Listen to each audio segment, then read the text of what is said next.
హరి ఓం. శ్రీ గురుభ్యో నమ పరమగురుభ్యో నమ. శ్రీమదానందతీర్థభగవత్పాదాచార్య గురుభ్యో నమ. నరసింహోऽఖిలజ్ఞానమతధ్వాन्तదివాకరः జయత్యమితసజ్ఞానసుఖశక్తిపయోనిధిः కళ్యాణాద్భుతగాత్రాయ కామితార్థప్రదాయినే శ్రీమద్వెంకటనాథార్య శ్రీనివాసాయ తే నమః. వ్యాసాయ భవనాశాయ శ్రీశాయ గుణరాశరే హృద్యార్య శుద్ధవిద్యార్య మధ్వార చ నమో నమః. నౌమిన్యార్య సుధాదికర్జరమునీన్ శ్రీపాదరాట్సన్మణీన్ వ్యాసార్యాన్ వివిధాగమబ్ధివిహరాన్ శ్రీవాదిరాజానపి వందే హంసవరాన్ రఘూత్తమగురూన్ వైదగ్ధ్యపారాం నిధీన్ శ్రీసత్యవ్రతరాఘవేంద్రమునిపాన్ సద్బోధసధ్యానపాన్ సత్యాభిజ్ఞకరాబ్జోత్థాన్ పంచాశద్వర్షపూజకాన్ సత్యప్రమోదతీర్థార్యాన్ నౌమిన్యారసుధారతాన్. శాస్త్రేషు పారదృశ్వానం శాస్త్రజ్ఞేషు చ వత్సలం దీనభక్తోద్ధారకరం సత్యాత్మానం గురుం భజే. విద్యాపీఠవిధాతారం విద్యావారిధి చందిరం విద్యార్థివత్సలం వందే మహామహిమ సద్గురుం. నారాయణార్య పరిపూర్ణగుణరణవార్య విశ్వోదరస్థితిలయోన్నియతిప్రదాయ జ్ఞానప్రదాయ విబుధాసురసౌఖ్యదుఃఖసత్కారణార్య వితతాయ నమో నమస్తే. నారాయణం నమస్కృత్య నరం చైవ నరోత్తమం దేవీం సరస్వతీం వ్యాసం తతో జరముదీరయేత్. నారాయణం సురగురుం జగదేకనాథం భక్తప్రియం సకలలోకనమస్కృతం చ త్రైగుణ్యవర్జితమజం విభుమాద్యమీశం వందే భవఘ్నమమరాసురసిద్ధవంద్యం. నమో ధర్మాయ మహతే నమః కృష్ణాయ వేధసే బ్రాహ్మణేభ్యో నమస్కృత్య ధర్మాన్ వక్ష్యామి శాశ్వతాన్. ఓం నమో భగవతే వాసుదేవాయ. ఓం నమః పితామహాయ. ఓం నమః ప్రజాపతిభ్యః. ఓం నమః కృష్ణద్వైపాయనాయ. ఓం నమః సర్వవిఘ్నవినారకేభ్యః. స్వస్త్యస్తు. హరి ఓం. హరి ఓం. హరి ఓం. భీష్మాచార్యుల వారు రాజసూయ సభలో శ్రీకృష్ణుని సర్వోత్తమత్వాన్ని చాలా అత్యద్భుతంగా ఉపదేశం చేస్తూ ఉన్నారు. ఉపదేశం చేయాల్సిన విషయం ఇది. ఏ భగవంతుని అనుగ్రహంతో, ఏ భగవంతునితో బలాన్ని పొంది జన్మను పొంది భగవంతున్నే ధిక్కరిస్తారంటే ఇక వారిని ఏమనాలి? సర్వస్వము భగవంతుడే. ఈశావాస్యమిదం సర్వం యత్కించ జగత్యాం జగత్ అని ఉపనిషత్తు చెబుతుంది. అలాంటి భగవంతుణ్ణి నిందించడం అంటే ఏంటి? ఈ జన్మ పొందినందుకు తల్లిదండ్రుల్ని ఎలా గౌరవించుకుంటామో, ఈ దేశంలో నివాసం చేస్తూ ఉన్నందువలన దేశాన్ని ఎలా ప్రేమిస్తామో, ఇరుగు పొరుగు వాళ్ళని ఎలా ప్రేమిస్తామో, ఎవరి వల్ల మనకు ఉపకారం, కాస్త ఉపకారం జరిగినా చాలు. ఏదో మార్గంలో వెళుతూ ఉంటాం, ఎటు వెళ్ళాలో తెలియదు. ఎడమవైపు వెళ్ళాలా, కుడివైపు వెళ్ళాలా, నేరుగా వెళ్ళాలా, తిరిగి వెనక్కి వెళ్ళాలా, ఏమీ పాలుపోని సందర్భంలో ఎవరినో అడిగితే లేదో కుడివైపు వెళ్ళండి అని తను చెబితే మనం థ్యాంక్స్ అని చెబుతాం. ఒకే ఒక్క మాట. కానీ భగవంతుని వల్ల మాకు ఎలాంటి ఉపకారం? అనంతమైన ఉపకారం భగవంతుని వల్ల. భగవంతుని అవతారాల వల్ల ఎంత ఉపకారం జరుగుతుందని. ధర్మం సజావుగా సాగేట్లు భగవంతుడు చేస్తాడు కదా. కనుక ఆ భగవంతుడు మనకు చేసిన ఉపకారం ఏంటి? తనకు జన్మ లేదు, తనకు పుట్టుక లేదు, భూమిలో పుట్టనవసరం తనకు లేనే లేదు. అయినా కూడా ఉద్ధరించడం కోసమని తను భూమిలో అవతరించి ఎలా ధర్మం చేయాలి అని చూపిస్తాడు భగవంతుడు. మా చేత చేయిస్తాడు భగవంతుడు. అలాంటి భగవంతుణ్ణి ప్రతిరోజు పూజించుకోవాలే తప్ప భగవంతుణ్ణి ధిక్కరించడం ఏంటి, భగవంతుని తిరస్కరించడం ఏంటి? అసలు భగవంతుణ్ణి పూజిస్తూ ఉంటే నిందించడం ఏంటి అసలు? లోకంలో ఇలాంటివి జరుగుతూ ఉన్నాయి ఇప్పుడు కూడా. మన గురువుల్ని మనం సత్కరించుకోవాలి. ఎందుకంటే వారు చెప్పిన ఉపదేశాలు ఎంత అద్భుతమైన ఉపదేశాలు మనం విన్నాం. చాతుర్మాస్య సందర్భంలో ఎంత గొప్ప గొప్ప గొప్ప గొప్ప విషయాలను వారు బోధించారు. అలా బోధించిన వారికి మనం ఏమి ఇవ్వగలం ప్రతిగా? ఏమైనా ఇవ్వగలమా? ఏదో 3-4 లైన్లు రాస్తే కోటి కోటి రూపాయలట ఇస్తారట, ఇచ్చుకుంటారట. అలా ఆలోచించినట్లయితే స్వామీజీ వారు ఉపదేశించిన ఆ తత్వాలకు మనం ఏమి ఇవ్వగలం? ఏమి ఇచ్చుకోవాలి అసలు? మన ప్రాణం తోడేసినా అది తక్కువే అవుతుంది. అలాంటి గురువుల వారిని, అలాంటి ఉపదేశకులను కూడా నిందించేవారు ఉన్నారంటే ఆ శిశుపాలు లాంటి వాళ్ళు గుర్తుకొస్తారు. భీష్మాచార్యుల వారు చెబుతూ ఉన్నారు, తన వల్ల మనకేం ఉపకారం జరిగింది. ఎవరినైనా నిందించేటప్పుడు ఈ విషయాన్ని మనం ఆలోచించాలి, ఆలోచించగలగాలి. అదే మంచితనం. ఏంటి మంచితనం? ఎవరినైనా నేను నిందించాలి, ఎవరినైనా నేను కొట్టాలి, ఎవరినైనా శిక్షించాలి అనుకున్నప్పుడు తన వల్ల నాకు ఎలాంటి ఉపకారం కలిగింది? మనిషి ఆలోచించగలగాలి, ఆలోచించాలి. అదే మంచితనం. భీష్మాచార్యుల వారు కృష్ణుణ్ణి సత్కరించారు. సత్కరించమని చెప్పగా ధర్మరాజు అగ్రపూజను సమర్పించుకున్నాడు. ఎందుకని ఆ అగ్రపూజను సమర్పించుకోవడం? దాన్ని కూడా చింతించుకోవాలి. తన వల్ల మాకు కలిగిన ఉపకారం ఏంటి? ఆ ఉపకారం చిన్నదా? అగ్రపూజను సమర్పించుకుంటారంటే ఆ ఉపకారం ఎంతటిదో, ఏ పాటిదో మనం అర్థం చేసుకోవాలి. అర్థం చేసుకునేలా భీష్మాచార్యుల వారు చెబుతూ ఉన్నారు. కోటి కోటి ప్రణామాలు భీష్మాచార్యుల వారికి. ఎందుకంటే ఆ భగవంతుని గురించి బోధించారు కాబట్టి. సరిసుమారు 500 సంవత్సరాల వరకు అధ్యయనం చేసిన మహానుభావులు, చదువుకున్న విజ్ఞాని వరేణ్యులు వారు. ఏదో 10 సంవత్సరాలు చదువుకున్నవారు కాదు. ఆ 10 సంవత్సరాల్లో ఎన్ని గంటలు మనం చదువుకున్నామో తెలియదు. 500 సంవత్సరాల వరకు అధ్యయనం చేసిన ఓ మహామనీషి కృష్ణుని గురించి అంత గొప్పగా చెబుతూ ఉన్నాడంటే తన అనుభవం ఎలాంటిది? ఎంత గొప్ప అనుభవం తనది! పరిపక్వత గల ఒక మనీషి తను. అలాంటి భీష్మాచార్యుల వారు కృష్ణుని సర్వోత్తమత్వాన్ని బోధిస్తూ ఉన్నారు. భగవంతుని సర్వోత్తమత్వాన్ని బోధిస్తూ ఉన్నారు. మనం గమనించాలి.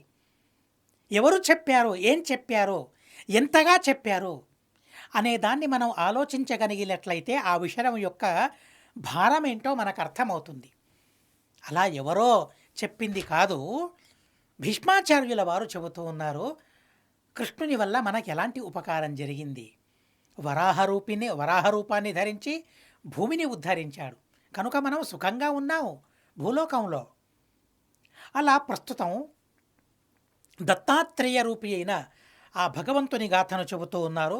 విష్ణోర్పునర్మహాభాగ ప్రాదుర్భావో మహాత్మనః దత్తాత్రేయ ఇతి ఖ్యాతః ఋషిరాసీత్ మహాయశాః. ఎవరు దత్తాత్రేయుడు? ఆత్రేయ అంటే అత్రి ఋషి నుండి అవతరించిన వారు అని అర్థం. భాగవతంలో ఆ గాథను మనం విన్నాము 3వ స్కంధంలో. దత్త తనే సమర్పించుకున్నాడు, తనే అవతరించాడు భగవంతుడు కనుక తన పేరు దత్త. తననే తను ఇచ్చుకున్నాడు. ఎవరికి? అత్రి ఋషికి. కనుక తను దత్తుడయ్యాడు. అత్రి ఋషి నుండి అవతరించాడు కాబట్టి ఆత్రేయుడయ్యాడు. వెరసి దత్తాత్రేయ అని తన నామం. ఎవరు తను? విష్ణోహో ప్రాదుర్భావ, భగవంతుని ప్రాదుర్భావమట. భగవంతుని అవతారం దత్తాత్రేయుడు. ఏం చేశాడు? చాతుర్వర్ణ్యం నష్టమైన తరువాత, ధర్మమంతా శిథిలమైనప్పుడు, అధర్మమే అభివృద్ధమవుతూ ఉన్నప్పుడు, సత్యం సంహరించినప్పుడు, సత్యం చనిపోయినప్పుడు, ప్రజలందరూ నశిస్తూ ఉన్నప్పుడు, ధర్మేచ అమూలతాంగతే, ధర్మానికి ఒక మూలమే లేని సందర్భంలో ఆ దత్తాత్రేయుడు వచ్చి ఆ ధర్మాన్ని పునః ఉద్ధరించాడు. మహానుభావుడు. అలాంటి అద్భుతమైన పనిని చేశాడు. తను ఎలాంటివాడు? నిర్మమః, నిరహంకార దీర్ఘకాలమతోషరత్. మహానుభావుడు తను. అలాంటి దత్తాత్రేయ నామకుడైన భగవంతుణ్ణి కార్తవీర్యార్జునుడు తపస్సు చేశాడు, తనను ఆరాధించాడు. కార్తవీర్యార్జుని ఇలవేల్పు తను దత్తాత్రేయుడు. అలా దత్తాత్రేయుని గురించి తపస్సు చేశాడు. తీవ్రమైన ఆ తపస్సుకు దత్తాత్రేయుడు ప్రత్యక్షమయ్యాడు.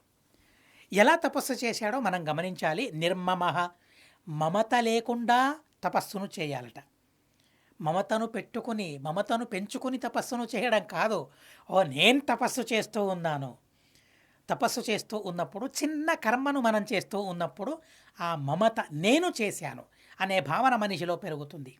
ఆ మమతను సంహరించుకున్నాడు. అహంకారం లేదు. దీర్ఘకాలం వరకు ఆ దత్తాత్రేయ స్వరూపి అయిన భగవంతుణ్ణి ఆరాధించిన తరువాత దత్తాత్రేయుడు ప్రత్యక్షమై 3 వరాలను నీకిస్తాను కోరుకోమన్నాడు. కానీ అబద్ధత్వ వరం అందులో ఉండకూడదు. అబద్ధత్వాన్ని మినహాయించి 3 వరాలను నువ్వు కోరుకోవాలి. ఎలా యముడు నచికేతునికి 3 వరాలు ఇచ్చాడో అలాగా దత్తాత్రేయుడు ఆ మహానుభావుడైన కార్తవీర్యార్జునికి 3 వరాలు నేను ఇస్తానని చెప్పాడు. ఆ 3 వరాలలో ఏ ఏ వరాలను తను కోరుకున్నాడు? చాలా అద్భుతంగా తను కోరుకున్నాడు.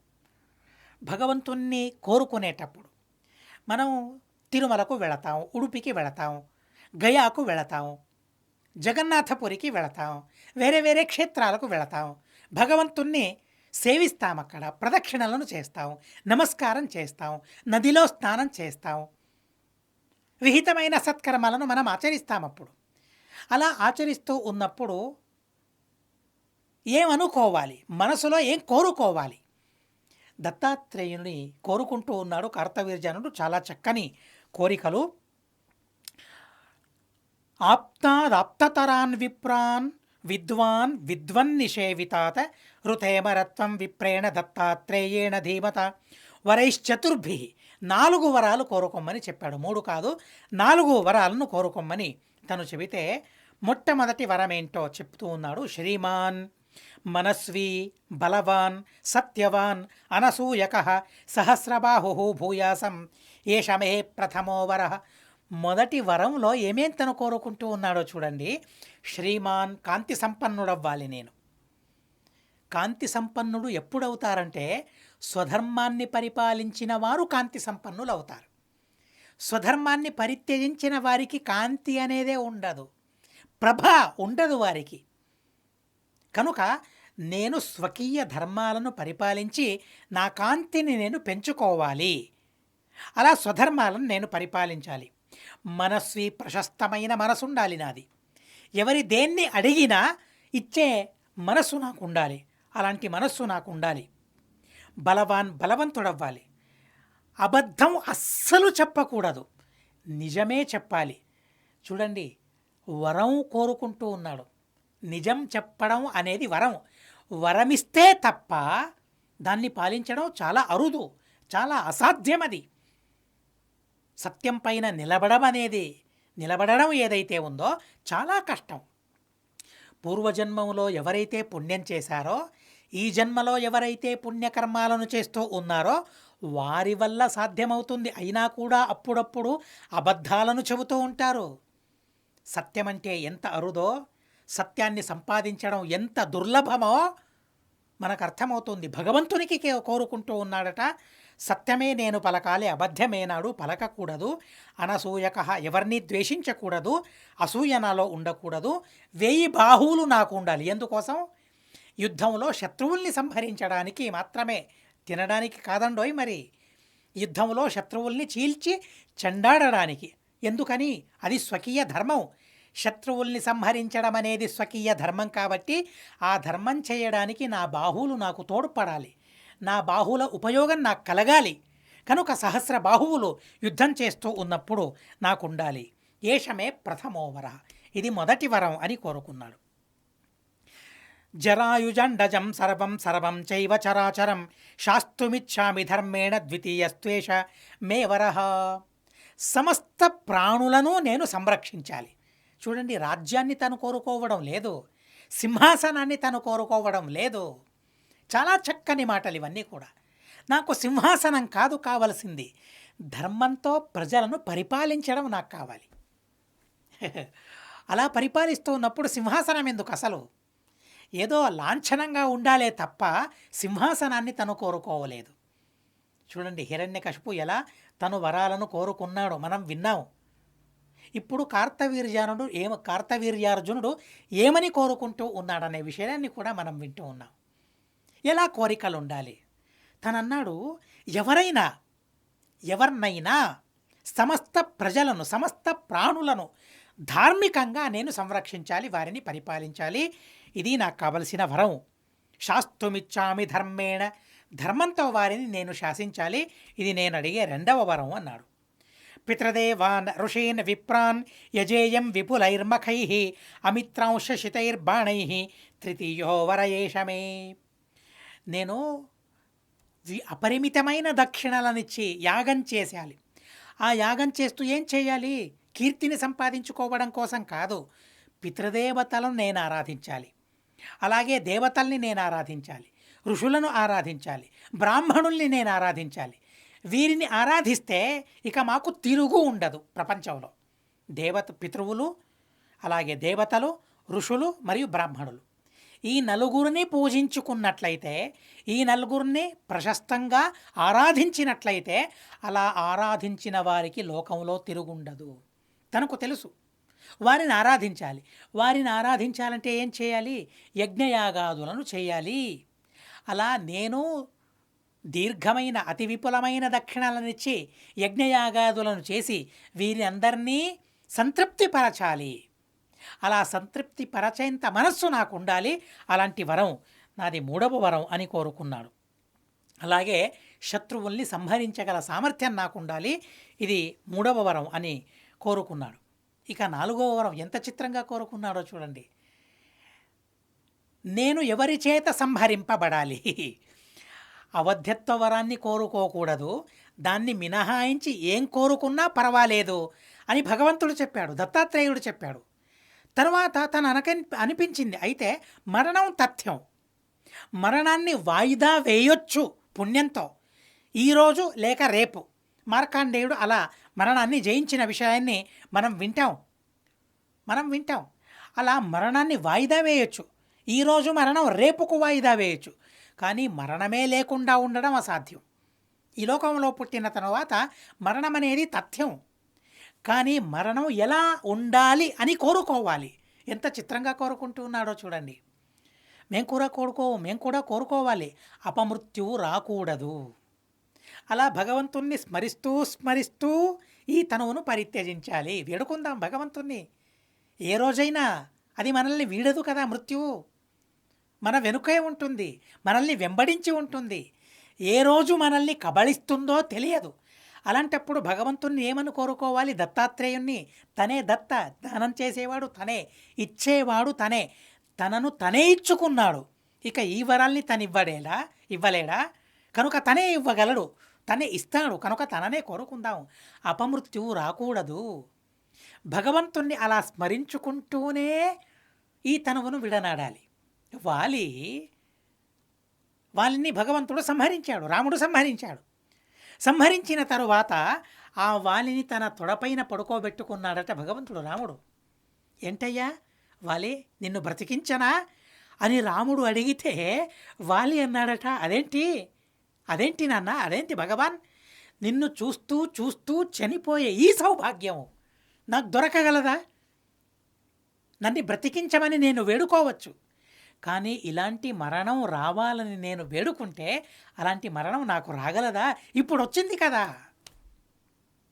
వచ్చిన దాన్ని వదులుకుంటానా నేను? వచ్చిన సౌభాగ్యాన్ని వదులుకుంటానా నేను? అస్సలు లేదన్నాడట. చూడండి మరణం ఎలా రావాలి, మరణాన్ని ఎలా ఆహ్వానించాలి, ఎలాంటి మరణాన్ని కోరుకోవాలి. మరణం ఉండకూడదు, అసలు అలాంటి కోరికే అబద్ధమది. కానీ మరణాన్ని కోరుకోవాలి. ఎలాంటి మరణాన్ని కోరుకోవాలి? భగవంతుణ్ణి స్మరిస్తూ పుణ్య ప్రసంగంలో ఈ తనువును విడనాడాలి. అలాంటి మరణం రావాలి, అలాంటి మరణం నాకు కలగాలని తను కోరుకుంటూ ఉన్నాడు మహానుభావుడు కార్తవీర్యార్జునుడు. ఎలాంటి మహానుభావుడో మీకు అందరికీ తెలుసు. తనన్నాడు, యస్య నాసీత న భవిత నచాస్తి సదృశః పుమాన్ ఇహ వా దివి వా లోకే సమేహంతా భవేదితి. చూడండి, తను కూడా భగవంతుని సర్వోత్తమత్వాన్ని ఎంత ధీమాగా తను చెబుతూ ఉన్నాడో, ఎంత ధైర్యంతో తను చెబుతూ ఉన్నాడో. ఎవరు? కార్తవీర్యార్జునుడు. తను ఎవరి సర్వోత్తమత్వాన్ని చాటి చెప్పినవాడు? విష్ణు సర్వోత్తమత్వాన్ని చాటి చెప్పిన మహానుభావుడు తను కార్తవీర్యార్జునుడు. ఎలా అంటే, యస్య నాసీత్, ఎవరికి సమానుడు లేడో, న భవిత, ఇక పైన ఉండలేడో, నాస్తి, ఇప్పుడు కూడా లేడో, అలాంటి అసదృశమైన పురుషుడు, అలాంటి సర్వోత్తముడైన పురుషుడు ఇహవా దివివా లోకే, ఈ లోకంలో ద్యులోకంలో ఏ లోకంలోనైనా లాంతరు పట్టుకొని వెదికినా దొరకడో. అప్పుడెప్పుడో చిన్నప్పుడు విన్న మాటలివి. లాంతరు పట్టుకొని వెదికినా అలాంటి వాడు దొరకడు అనే మాటల్ని మనం వింటూ ఉన్నాం. అలా లాంతరు పట్టుకొని వెదికినా ఎవరి లాంటి వారు దొరకరో అలాంటి మహానుభావుని వల్ల నాకు మరణం రావాలని కోరుకున్నాడు. ఎంత గొప్ప వరమో ఇది. కనుక సమేహంతా భవేదితి. సోర్జున కృతవీర్యస్య వరః పుత్రో భవద్యుధి సహస్రం సహస్రాణం మాహిష్మత్యాం అవర్ధత. 4 వరాలను భగవంతుడు ఇచ్చాడు. భగవంతుణ్ణి, దత్తాత్రేయుణ్ణి ప్రతిరోజూ తను ఉపాసన చేస్తూ ఉన్నాడు. అలాంటి మహానుభావుడు సముద్రాలన్నిటినీ తను వశం చేసుకున్నాడు. భూమినంతా తను వశం చేసుకున్నాడు. ఇంద్రద్వీప, కషేరు, కామద్వీప, గంధర్వ ద్వీప, వరుణద్వీప, ఈ ద్వీపాలన్నిటినీ కూడా తను అధీనం చేసుకున్నాడు. సమస్త ప్రపంచాన్ని తను ఏలసాగాడు, సంరక్షించసాగాడు. ఆ మహానుభావుడు ఎదరణవే ప్రయాతస్థ వస్త్రం నా పరిశిచ్యతే. తన శక్తి, తన సామర్థ్యం ఎలాంటిదంటే, అలాంటి రాజులు వినలేదు, అలాంటి రాజులు ఉన్నారని వినలేదు, అలాంటి మహిమను ఎక్కడా వినలేదు. మహాభారతం చెబుతోంది కార్తవీర్యార్జునుని యొక్క అతి దివ్యమైన మహిమను. మహాభారతం తను చెబుతోంది, సముద్రంలో తను దిగితే తన వస్త్రం కూడా తడిసేది కాదట. ఆ కార్తవీర్యార్జునుడు ధరించిన వస్త్రాన్ని తడిపే సామర్థ్యం కూడా నీళ్లకు ఉండేది కాదట. అలాంటి మహాసామర్థ్యం ఆ కార్తవీర్యార్జునికి ఉండేదట. 4 రూపాలను తను తీసుకున్నాడట. 4 వరాలు కోరుకున్నాడు కదా, అలాగే 4 రూపాలు, 4 దేహాలను తను తీసుకున్నాడట. ఎంత శక్తి, ఎంత సామర్థ్యం తనదో గమనించండి. అలా 4 దేహాలను తను ధరించి ఏం చేశాడు? ఇది కూడా భగవంతుని వల్ల తను పొందిన వరమే. 4 రూపాలను ధరించాడు. ఎందుకని? మహాభారతం చెబుతుంది, చతుర్థా వ్యభజద్రాష్ట్రం తద్విభజ్య అన్వపాలయత్. 4 దేహాలను తను ధరించి సామ్రాజ్యాన్ని పరిపాలించాడట. ఏకాంశేనాహరేత్ సేనాం ఏకాంశేనావసద్గ్రహం యస్తు తస్య తృతీయాంశః రాజ్ఞో భూజ్జన సంగ్రహే. ఒక దేహంతో, ఒక అంశతో తను సైన్యాన్ని సంరక్షిస్తూ ఉన్నాడట. మరో అంశంతో తను ఇంట్లో ఉన్నాడట. 3వ అంశంతో జనసంగ్రహాన్ని తను చేస్తూ ఉన్నాడట. ఆప్త పరమ కళ్యాణస్థేన యజ్ఞాన్ అకల్పయత. 4వ రూపంతో, 4వ దేహంతో తను యజ్ఞయాగాదులను చేస్తూ ఉన్నాడట మహానుభావుడు. 4 రూపాలతో పృథివిని శాసించిన మహానుభావుడు కార్తవీర్యార్జునుడు. మహానుభావుడు ఎంత గొప్పవాడు అసలు. తన గొప్పతనం విన్నామా? ఏ రోజైనా తన గొప్పతనాన్ని తెలుసుకున్నామా? భాగవతంలో తన గాథను మనం తెలుసుకున్నాం. కార్తవీర్యార్జునుని స్మరించడం వలన పోగొట్టుకున్న వస్తువును కూడా తిరిగి పొందగలమట. అలా ఎందరో పొందాము, అనుభవం మాకుంది. ఏదైనా పోగొట్టుకున్నప్పుడు కార్తవీర్యార్జునో నామ రాజా బాహు సహస్రవాన్ తస్య స్మరణమాత్రేణ గతం నష్టంచ లభ్యతే. ఆ శ్లోకాన్ని పఠించినంత మాత్రాన పోగొట్టుకున్న వస్తువును మనం మళ్ళీ తిరిగి పొందుతామట. అలాంటి మహానుభావుడు తను. తన రాజ్యంలో దొంగలు లేరు, బాధ పెట్టేవాళ్ళు లేరు, అరణ్యంలో కూడా లేరట. అసలు తన సామ్రాజ్యంలో దొంగలకు ప్రసక్తినే లేదట. అలాంటి అద్భుతమైన సామ్రాజ్యాన్ని తను పరిపాలించాడు. ఎవరూ కూడా వాకిళ్లను మూసుకునేవారే కాదట. వాకిళ్లను వేసుకోవాలి. ఎందుకని? భయం. ఎవరి వల్ల భయం? దొంగల వల్ల భయం. దొంగల వల్ల భయపడి వాకిళ్లను వేసుకోవాలి.